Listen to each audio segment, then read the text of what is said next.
Hi hello friends, welcome to Helen talks. എയർബിഎൻബിയിൽ നിന്ന് ചെക്കൗട്ടൊക്കെ ചെയ്ത് ഞങ്ങൾ നേരെ പോകുന്നത് നോർവേയിൽ തന്നെ മോസ്റ്റ് ഫേമസ് ഹൈക്കിംഗ് സ്പോട്ടായ ബ്രെക്കിസ്റ്റോളം കാണാനായിട്ടാണ് കേട്ടോ. കാണാനല്ല, കയറാനായിട്ടാണ്.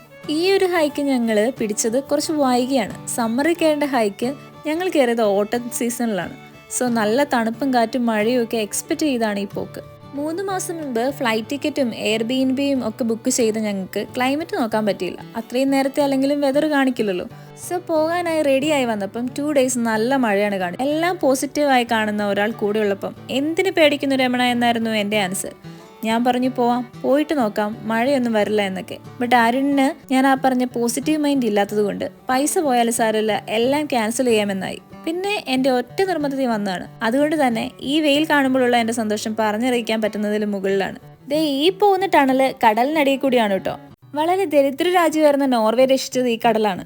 എങ്ങനെയാണെന്നല്ലേ, ഈ കടലിൽ നിന്ന് കണ്ടെടുത്ത ഓയിൽ കാരണമാണ് പുവർ കൺട്രി ആയിരുന്ന നോർവേയെ one of the richest country ആയി മാറിയത്. റിച്ചസ്റ്റ് കൺട്രി എന്നതിലും ഇവർ യൂസ് ചെയ്യാറ് ലക്കിയസ്റ്റ് കൺട്രി എന്നാണ്. ഈ സ്റ്റവാങ്കറാണ് നോർവേയുടെ ഓയിൽ പ്രൊഡക്ഷൻ ഫുള്ളുള്ളത്. നല്ലൊരു ടോളൊക്കെ അടിച്ചു കിട്ടിയിട്ടുണ്ട് ഈ ടണൽ കയറി ഇറങ്ങിക്കഴിഞ്ഞപ്പം. പിന്നെ കടലിനടിയിൽ കൂടി ഇത്ര കഷ്ടപ്പെട്ട് പണിതല്ലേ, ടോളാവാം. അങ്ങനെ ഞങ്ങൾ ബ്രെക്കിസ്റ്റോളം പാർക്കിംഗ് സ്പോട്ടിലെത്തി. ഇവിടെ കാറ് പാർക്ക് ചെയ്യുന്നതിന് 272 നോർവീജിയൻ ക്രോണറാണ് കേട്ടോ വരിക. വണ്ടി എടുത്ത് തിരിച്ചു പോകുമ്പോൾ പൈസ പേ ചെയ്താൽ മതി. അങ്ങനെ ഞങ്ങൾ വണ്ടിയൊക്കെ പാർക്ക് ചെയ്ത് ചാർജിങ്ങിനിട്ടു. മല കയറി തിരിച്ചിറക്കുമ്പോഴേക്കും ഫുൾ ചാർജായിട്ട് വണ്ടി എടുക്കാമല്ലോ. ഇത് പാർക്കിംഗ് സ്പോട്ട് വണ്ടി ചാർജ് ചെയ്യാൻ മാത്രമുള്ളവർക്ക് വേണ്ടിയായിരുന്നു. ഇത് കൂടാതെ 2-3 പാർക്കിംഗ് സ്പോട്ട് മുകളിലും താഴെയായി ഉണ്ട്. ഇത് കൂടാതെ ബസ്സിനും ട്രാവലറിനും ഒക്കെയായി മറ്റൊരു പാർക്കിംഗ് ഏരിയ തന്നെ ഉണ്ടായിരുന്നു. ഇനി ഷൂ ഒക്കെ ചേഞ്ച് ചെയ്ത് ഹൈക്കിംഗ് ഷൂ ഇടണം. 3 മണി ആയി കഴിഞ്ഞാൽ മഴയുണ്ടാവും എന്ന് കണ്ടതുകൊണ്ട് ഞങ്ങൾ റെയിൻ ജാക്കറ്റൊക്കെ ഇട്ടുകൊണ്ടാണ് മല കയറാനായിട്ട് പോകുന്നത്. കയറുന്നതിന് മുൻപ് പ്രോട്ടീൻ ബാറൊക്കെ കഴിച്ചേക്കാം എന്ന് കരുതി ഒരു കോഫിയൊക്കെ കുടിച്ച് ഉന്മേഷത്തോടു കൂടി സ്റ്റാർട്ട് ചെയ്യണമല്ലോ. ഒന്നാമത് ഇന്നലെ നല്ല മഴയായതുകൊണ്ട് നന്നായിട്ട് നനഞ്ഞാണ് എല്ലായിടവും കിടക്കുന്നത്.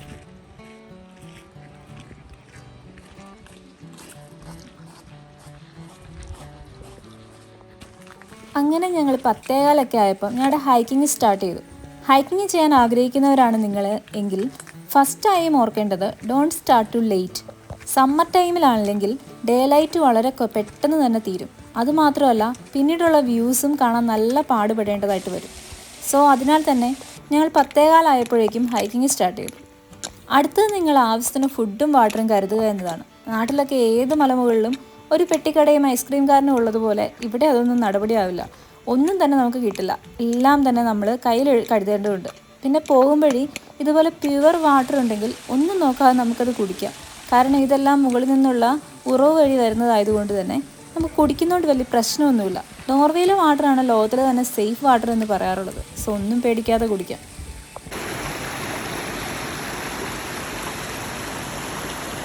ഇനി അടുത്തത് പ്രോപ്പർ ഹൈക്കിംഗ് ഷൂ ഇടുക എന്നതാണ്. കാണുമ്പോൾ വലിയ കുഴപ്പമില്ല എന്ന് തോന്നുമെങ്കിലും പല സ്ഥലത്തും ഈ ഹൈക്കിങ്ങിൽ സ്റ്റീപ്പായ ഏരിയാസ് ഉണ്ട്. So safety first.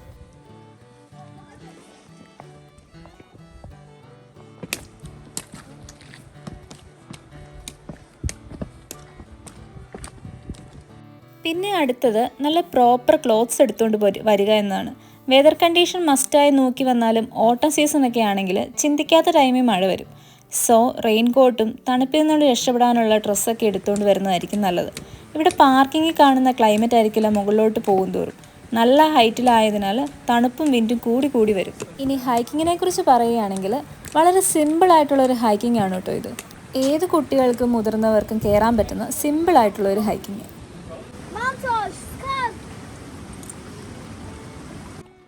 ഞാൻ അത്രയ്ക്ക് സിമ്പിളാക്കിയത് കുറച്ച് കൂടിപ്പോയോ? ബ്രെക്കിസ്റ്റോളം ഹൈക്കിംഗ് ഒരു മോഡറേറ്റ് ഹൈക്കിംഗ് എന്നാണ് എല്ലാവരും പറയാറ്. ഞാനെന്താ ഇങ്ങനെ പറഞ്ഞതെന്ന് വെച്ചാൽ എൻ്റെ എക്സ്പീരിയൻസ് വെച്ചിട്ടാണ് കേട്ടോ. നോർവേയുടെ ഒട്ടുമിക്ക ഫേമസ് സ്പോട്ടും ഇങ്ങനെ ഹൈക്ക് ചെയ്ത് കാണാനായിട്ടുള്ളതാണ്. അങ്ങനെ പലതും ഹൈക്ക് ചെയ്ത് കണ്ടതിനെ കമ്പയർ ചെയ്തിട്ടാണ് കേട്ടോ ഇതത്ര ഹെവി ഹൈക്കല്ല എന്ന് ഞാൻ വിലയിരുത്തിയത്. അതിൻ്റെ അടുക്കും തോറും വ്യൂസ് ഓരോന്നായി കാണാനായിട്ട് തുടങ്ങി. ഇവിടെ നിന്ന് കാണുന്നവയെല്ലാം ലീസഫ്യോർഡാണ് കേട്ടോ.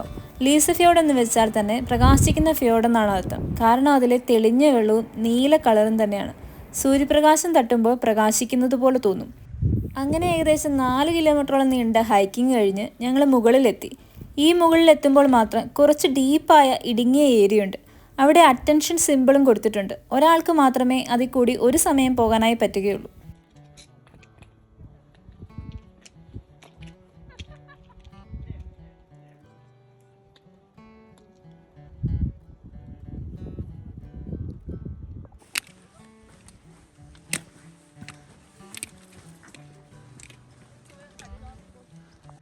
ഇതിൻ്റെ മുകളിൽ എത്തിയപ്പോൾ താഴെ കണ്ട കാറുകളേക്കാൾ ആളുകളുണ്ടായിരുന്നു. പലരും ബസ്സിലും അതുകൂടാതെ നടന്ന് നേരത്തെ തന്നെ ഹൈക്കിങ് സ്റ്റാർട്ട് ചെയ്ത് എത്തിയവരുമായിരുന്നു. ഏകദേശം 4 അല്ലെങ്കിൽ 5 മണിക്കൂർ പറയുന്ന ഹൈക്കിങ് ഞങ്ങൾ തീർത്തത് വെറും 1.25 മണിക്കൂർ എടുത്താണ്. ഇതാണ് ഞാൻ ആദ്യം പറഞ്ഞ സിമ്പിൾ ഹൈക്കിംഗ് ആണെന്ന്. അതുകൊണ്ട് തന്നെ മറ്റു ഹൈക്കിംഗ് സ്പോട്ടിൽ കാണുന്നതിലും കൂടുതൽ ആളുകൾ ഇവിടെ ഉണ്ടായിരുന്നു. ആ കാണുന്ന ക്യൂ അതിൻ്റെ അറ്റത്ത് ചെന്ന് ഫോട്ടോ എടുക്കാനുള്ളവരുടെ ആയിരുന്നു. ഇതിൻ്റെ മുകളിൽ വന്നിട്ട് ഫോട്ടോ എടുത്തില്ലേ പിന്നെ എങ്ങനെയാണ്? അതിൻ്റെ കറക്റ്റ് ഫോട്ടോ കിട്ടണമെങ്കിൽ ഒരാൾ അവിടെ നിൽക്കുമ്പോൾ കൂടെയുള്ള ആൾ അറ്റ്ലീസ്റ്റ് ഇവിടെയെങ്കിലും നിന്നെടുക്കണം. അങ്ങനെ അവിടെ നിൽക്കുന്നവരുടെ കൂടെ വന്നവരാണ് ഈ പാറയിലും സൈഡിലുമായി നിൽക്കുന്നത്. അങ്ങനെ നീണ്ട ഒരു ക്യൂ ആണെങ്കിലും ഫോട്ടോ എടുക്കേണ്ടത് കൊണ്ട് ഞാനും ആ ക്യൂവിൽ നിന്നു. ഇതാണ് കേട്ടോ എൻ്റെ എടുത്ത കുറേ ഫോട്ടോസ്.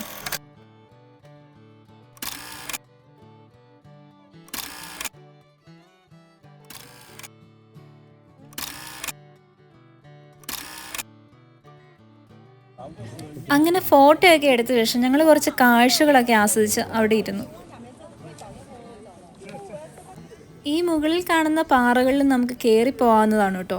അതിന് മുകളിൽ ചെന്നാൽ ഈ പാറയുടെ മേൽഭാഗം മുഴുവൻ ലീസഫ്യോർഡും കൂടി കാണാൻ പറ്റും.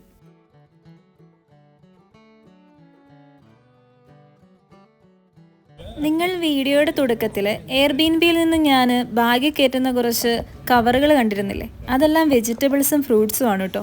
ഞങ്ങൾ ഹൈക്കിങ് കഴിഞ്ഞ് കഴിക്കാനായി എടുത്തതാണ്. തലേന്ന് നൈറ്റിൽ വാഷ് ചെയ്ത് കട്ട് ചെയ്ത് കവറിലാക്കി വെച്ചതാണ്. നല്ലൊരു ഹൈക്കിങ് കഴിഞ്ഞ് കഴിക്കാൻ ഏറ്റവും നല്ലത് എന്താണെന്ന് ചോദിച്ചാൽ ഞാൻ ഇതാണെന്ന് ആൻസർ പറയും. നമ്മൾ ശരിക്കും ഒന്നുകൂടി ഒന്ന് ഫ്രഷ് ആവും ഇത് കഴിച്ചു കഴിഞ്ഞാൽ.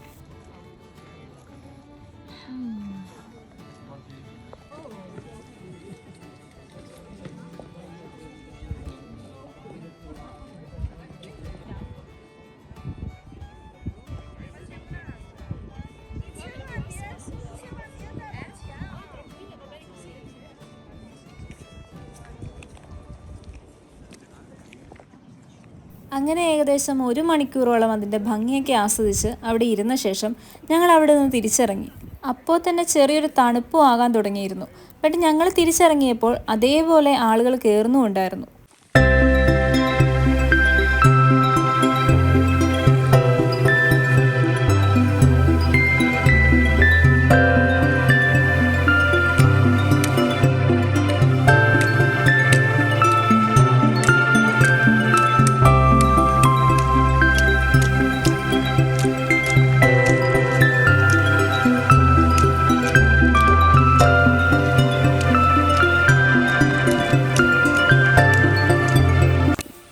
എന്ത് ലക്കാണെന്ന് നോക്കണം. ഇത്രയും നേരം തെളിഞ്ഞു നിന്ന ആകാശം ഞങ്ങൾ തിരിച്ചിറങ്ങി പാർക്കിങ്ങിലെത്താൻ 5-10 മിനിറ്റ് ഉള്ളപ്പം കട്ട മഴയായി. റെയിൻകോട്ട് എടുത്തതുകൊണ്ട് രക്ഷപ്പെട്ടു. ബട്ട് ഈ മഴ കയറിയപ്പോഴായിരുന്നെങ്കിൽ ഞങ്ങൾ മേ ബി ഹൈക്കിങ്ങേ വേണ്ടെന്ന് വെച്ചേനെ. സോ വെതർ നോക്കി പോയില്ലെങ്കിൽ നല്ല മുട്ടം പണി കിട്ടും. ശേഷം ആ മഴയത്ത് നല്ലൊരു കോഫിയൊക്കെ അവിടെ നിന്ന് കുടിച്ച് പാർക്കിംഗ് ഫീ ഒക്കെ അടച്ച് ഞങ്ങൾ തിരിച്ചു.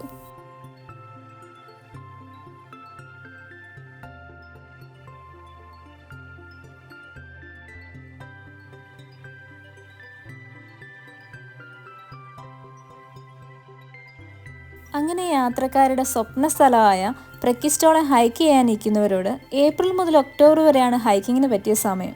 എന്നാൽ ഏറ്റവും നല്ലത് നിങ്ങൾ സമ്മർ ടൈമിൽ കയറുന്നത് തന്നെയാണ്. അതായത് ജൂൺ, ജൂലൈ, ഓഗസ്റ്റ് മാസങ്ങളിൽ. അതല്ലെങ്കിൽ നിങ്ങളിപ്പോൾ കണ്ടതുപോലെ നല്ല മഴയായിരിക്കും എപ്പോഴും തന്നെ.